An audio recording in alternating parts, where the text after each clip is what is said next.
একটি ঈগল গাছের ডালে বসে আরাম করছিলেন। এমন সময় এক ছোট খরগোশ ঈগলটিকে দেখে জিজ্ঞেস করলো, আমিও কি তোমার মতো কিছু না করে এভাবে বসে আরাম করতে পারি?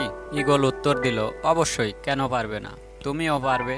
তারপর খরগোশটি মাটিতে এক জায়গায় বসে আরাম করতে থাকলো, কিন্তু হঠাৎ করেই একটি শিয়াল সেখানে চলে আসলো এবং শিয়াল সেই খরগোশটিকে দেখেই হুট করে ধরে ফেললো এবং ধরে শিয়াল সেই খরগোশটিকে খেয়ে ফেললো। তো তাহলে এখানে আমাদের শিক্ষণীয় বিষয়টি হলো, যদি কোনো কাজ না করে বসে বসে আরাম করতে চান তাহলে আপনাকে অনেক উপরে থাকতে হবে, নিচে থাকলে আপনি কোনো কিছুই করতে পারবেন না। আমি আপনাদের আরেকটি কথা বলি। একটি পাখি শীতের জন্য দক্ষিণ দিকে যাচ্ছিলেন, কিন্তু এত ঠান্ডা ছিল যে পাখিটি শীতে জমে যাচ্ছিল এবং সে একটি বড় মাঠে এসে পড়ল।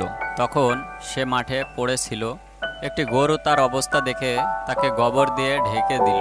কিছুক্ষণ পর পাখিটি বেশ উষ্ণ অনুভব করলো, যখন গোবরে অনেক গরমে সে ঝরঝরে হয়ে উঠল এবং আনন্দে সে একটি গান গেয়ে উঠল। এমন সময় একটি বিড়াল পাশ দিয়ে যাচ্ছিল, পাখির গান শুনে খুঁজতে লাগলো যে এই শব্দটি কোথায় থেকে আসছে। একটু পরে সে গোবরের কাছে আসে এবং সঙ্গে সঙ্গে গোবর খুঁড়ে পাখিটিকে বের করে এবং সে তখন তার আহারটা সেখানে সেরে ফেলে। এখানে শিক্ষণীয় বিষয়, যারা আপনার উপর কাদা ছোড়ে তারা সবাই আপনার শত্রু নয়। যারা আপনাকে পঙ্কিলতা থেকে বের করে আনে তারা সবাই আপনার বন্ধু নয়। এবং যখন আপনি গভীর পক্ষীতলায় নিমজ্জিত তখন মুখ বেশি না খোলাই শ্রেয়। দর্শক, ভিডিও ভালো লাগলে চ্যানেলটি সাবস্ক্রাইব করে দেবেন।